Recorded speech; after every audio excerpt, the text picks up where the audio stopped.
오늘 우리에게 허락하신 하나님의 말씀은 요한복음 2장 13절로 25절까지의 말씀입니다. 유대인들의 유월절이 가까운지라 예수께서 예루살렘으로 올라가셨더니 성전 안에서 소와 양과 비둘기 파는 사람들과 돈 바꾸는 사람들이 앉아있는 것을 보시고 노끈으로 채찍을 만드사 양이나 소를 다 성전에서 내쫓으시고 돈 바꾸는 사람들의 돈을 쏟으시며 상을 엎으시고 비둘기 파는 사람들에게 이르시되 이것을 여기서 가져가라.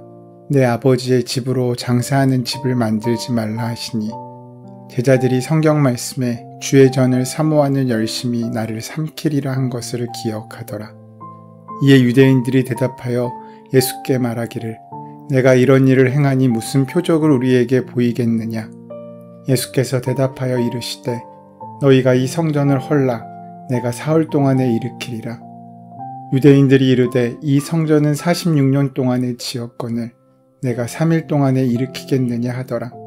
그러나 예수는 성전된 자기 육체를 가르쳐 말씀하신 것이라. 죽은 자 가운데서 살아나신 후에야 제자들이 이 말씀하신 것을 기억하고 성경과 예수께서 하신 말씀을 믿었더라. 유월절에 예수께서 예루살렘에 계시니 많은 사람이 그의 행하시는 표적을 보고 그의 이름을 믿었으나 예수는 그의 몸을 그들에게 의탁하지 아니하셨으니 이는 친히 모든 사람을 아심이요 또 사람에 대하여 누구의 증언도 받으실 필요가 없었으니 이는 그가 친히 사람의 속에 있는 것을 아셨음이니라.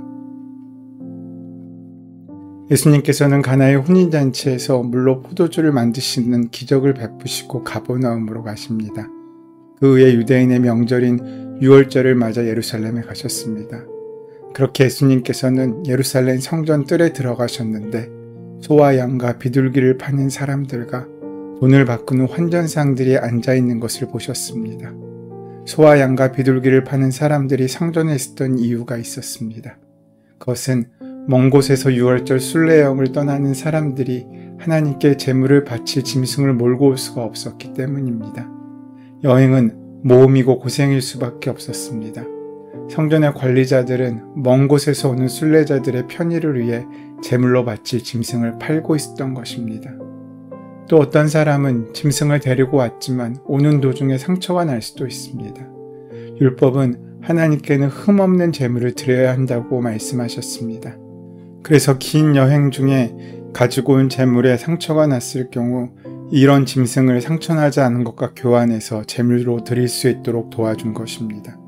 그리고 제사를 드리는 데 사용할 제물을 미처 준비하지 못한 사람들을 돕기 위해서 성전에 소와 양과 비둘기를 준비했던 것입니다. 환전소는 반세겔의 성전세를 내야 하는데 로마 돈은 로마 황제의 초상이 새겨져 있는 화폐이기 때문에 하나님의 집에 돈을 낼 때에는 세겔로 바꿔야 했습니다. 순례자들의 편의를 위해 환전상들의 상행위도 허용했던 것입니다. 사람들의 편의를 위해 이 얼마나 고마운 일입니까? 하지만 그렇게 좋은 의도로 시작했던 이러한 행동들은 결국 사람의 욕심에 의해서 변질되어 갔습니다. 우리는 편의를 위해 가장 본질적인 것을 포기할 때가 많습니다. 본말이 전도되는 일이 우리 삶에 비일비재하게 일어납니다. 당시 성전을 관리하는 제사장이나 서기관들은 제사를 드리러 오는 사람들이 직접 가지고 온 제물에 일부러 흠을 잡아 불합격시켰습니다.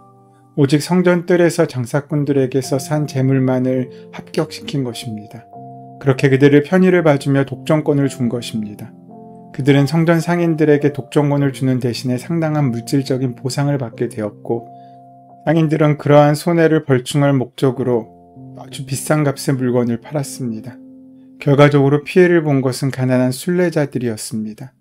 그래서 사람들은 비싼 값의 제물을 사서 제사를 드려야만 했습니다. 제사장과 서기관들이 장사꾼과 서로 결탁이 되어 있었습니다. 제물을 아주 비싸게 팝니다. 그리고 상당한 이윤을 제사장과 서기관들에게 뒷거래로 넘겨주었습니다. 그러니까 진짜 강도가 되어버린 것입니다. 백성들은 이와 같은 불법적인 행위를 뻔히 보고서도 그들의 권세에 눌려 아무런 말도 저항도 하지 못했습니다. 종교 권력이라는 것은 세상의 정치 권력보다도 더 무서운 것입니다. 누구도 말을 못하고 엄청난 돈을 들여서 제물을 사다가 제사를 드리게 됩니다. 겉으로는 하나님께 제사를 드리지만 속으로는 완전히 강도의 구렬이 되고 말았으니 예수님께서 그렇게 불같이 화를 내신 것입니다. 이러한 관행적인 불의에 대해서 예수님은 불같이 화를 내십니다. 여러분은 요한복음의 본문을 통해 예수님의 이미지를 이렇게 갖고 있을지 모릅니다. 예수님은 온유하고 겸손하고 포근한 미소를 띠신 인자하신 분으로 우리는 생각할 수 있습니다. 하지만 오늘 본문에서 우리는 전혀 다른 모습의 예수님을 봅니다. 예수님은 채찍을 휘둘러 양과 소를 쫓아내셨고 돈 바꾸는 사람들의 돈을 쏟아버리셨고 상을 둘러 엎으셨지만 사람을 때리진 않으셨습니다. 우리의 문제는 사람을 치는 데 있습니다. 하나님의 일을 한다면서 자기의 분노가 지나쳐서 사람들에게 상처를 주고 도덕적인 수치를 주는 일을 쉽게 합니다. 하지만 예수님의 분노는 우리의 그것과는 다른 거룩한 분노였습니다. 이것은 비둘기 파는 사람을 대하는 예수님의 태도를 보면 알 수 있습니다. 분노의 감정을 숨기지 않고 과격한 행동을 서슴지 않으셨던 예수님이 유독 비둘기 파는 사람들에게는 폭력을 행사하지도 않으셨고 그 물건을 빼앗지도 또 몰아내지도 않으셨습니다. 그리고 이렇게 말씀하십니다. 이것을 여기서 가져가라. 그리고 한 마디를 덧붙이십니다. 내 아버지의 집으로 장사하는 집을 만들지 말라. 여기서 우리는 예수님의 마음을 조금 헤아려 볼 수 있습니다.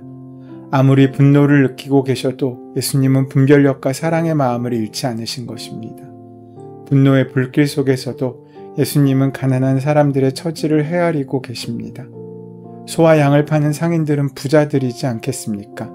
하지만 비둘기를 파는 사람들은 파는 상인 역시 가난한 사람들일 것입니다. 비둘기는 가난한 사람들이 하나님께 바치는 제물입니다. 비둘기를 사는 사람들이 가난한 사람들인 것처럼 비둘기를 파는 사람들도 넉넉지 않은 사람들이었습니다. 예수님은 그들에게 자신의 재산을 수습할 수 있는 여유를 주고 계신 것입니다. 화가 난다고 해서 예수님께서 비둘기장을 열어 비둘기를 날려보내지 않으셨습니다. 소와 양은 내쫓으면 잡아올 수 있지만 비둘기는 날아가면 잡아올 수 없기 때문입니다. 우리는 여기서 예수님께서 얼마나 신중하셨는지 알 수 있습니다. 예수님은 남의 재산에 함부로 손대지 않으셨습니다. 잘못을 한 사람의 인격마저 소중히 생각하신 것입니다. 이것이 예수님의 마음입니다. 성전의 본질은 하나님과의 만남이고 하나님의 임재입니다. 재물은 그 임재의 통로가 되어주는 것입니다.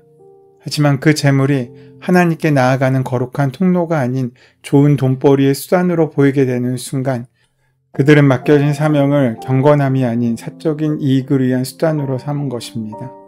예수님께서는 그런 그들을 엄중히 책망하십니다.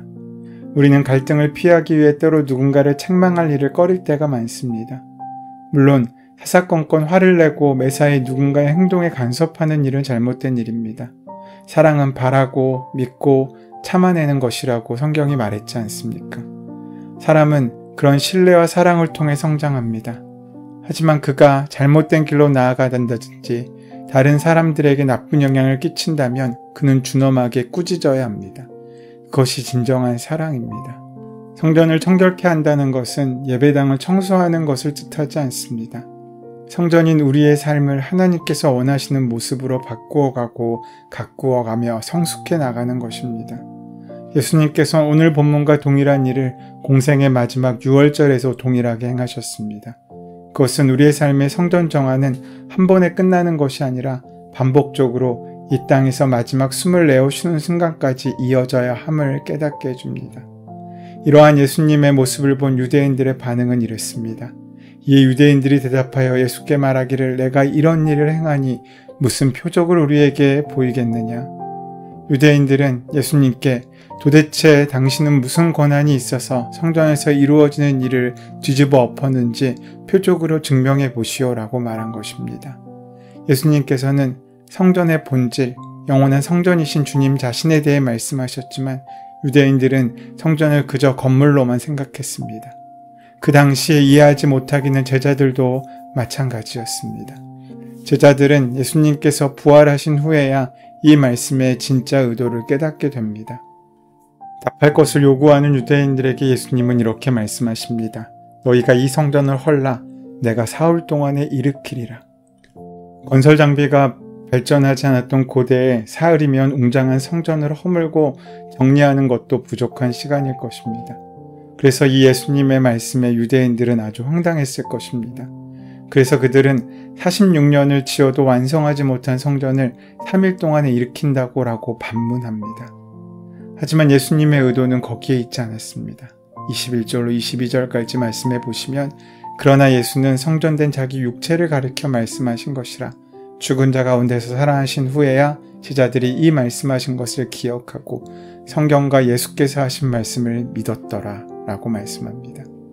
사실 성전을 깨끗이 하는 일은 예수님 아니고도 다른 사람도 할 수 있는 일이었습니다. 사사도 할 수 있고 예언자도 할 수 있으며 왕도 할 수 있습니다. 실제로 역사를 보면 그렇게 하였습니다. 그러나 결코 어떠한 사사도 어떠한 예언자도 어떠한 왕도 할 수 없는 것이 있었습니다. 그것은 곧 내가 3일 동안에 이 성전을 일으키리라 라는 말씀이었습니다. 성전은 이스라엘 민족에게 특별한 의미입니다. 하나님께서 그들을 하나님의 백성으로 삼으시고 그들을 만나시기 위하여 친히 현현하시는 귀한 약속과 징표가 담겨있는 곳이었기 때문입니다. 그러기에 그 성전은 유대인들에게 자랑이었습니다. 하지만 그 자랑의 근거는 건물에 있지 않습니다. 그 건물에 임하시는 하나님과의 만남이 바로 그들을 특별하게 만든 것입니다. 하지만 그들은 그렇게 중요한 본질을 잃어버리고 성전 그 자체에 머물러 있었고 만족하고 있었습니다. 그래서 그 성전이 탐심으로 물들어가 하나님께서 임재하실 수 없게 타락시켜 놓은 것입니다. 어둠이 있는 자리에 빛이 있을 수 없듯이 악한 자리에 선하신 하나님께서 임하실 수 없습니다. 그런 그들은 건물의 화려함은 유지할 수 있었을지 모르지만 하나님의 임재를 잃어버리고 정말 중요한 것을 지키지 못한 것입니다. 오늘날 교회의 위기 중에 하나가 예루살렘 성전과 마찬가지로 돈에 대한 탐심이 교회 안에 너무 깊이 들어와 있다는 것입니다. 때로는 우리가 하나님을 믿기보다는 돈을 믿고 하는 것이 아닌가라고 여겨질 정도로 우리 안엔 돈에 대한 욕심과 돈을 믿는 믿음이 너무나 크다는 사실을 발견할 때가 많습니다. 우리가 정말 예수님이 주인이신 교회를 세운 것을 자랑하고 예수님의 사람이 되었다는 것을 기뻐하고 드러내야지 건물을 자랑하고 재정을 자랑하며 그 안에 있는 사람들의 지위를 자랑하고 있다면 우리는 그 당시 사람들과 똑같다고 할 수밖에 없습니다. 예루살렘 성전은 먼저 무너져야 합니다. 그것은 신령과 진정이 없는 곳이었기 때문입니다. 신령보다는 육적인 욕심이, 진정보다는 거짓과 죄가 가득한 곳이었습니다. 그곳이 무너질 때 예수님께서는 그리스도의 몸된 교회를 온전히 세우실 수 있습니다. 그러면 예수님의 몸이 성전이다라는 말의 뜻이 무엇이겠습니까? 여기에는 두 가지 의미가 있습니다. 예수 그리스도의 십자가 부활입니다. 이것은 다시 말하면 보혈과 성령입니다. 이 두 가지가 핵심입니다. 오늘 우리가 교회에 모인 이유는 교회의 건물을 구경하기 위해서가 아니라 십자가를 경험하고 부활을 경험하기 위해서입니다. 그리스도의 몸이요 십자가요 부활이 바로 교회의 본질입니다. 이것이 성전에 있어야 할 것입니다. 그런데 부활은 하나님께서 주시는 은혜이지만 십자가는 우리가 감당할 몫입니다. 오늘 성전을 허물라는 주님의 말씀은 준엄합니다.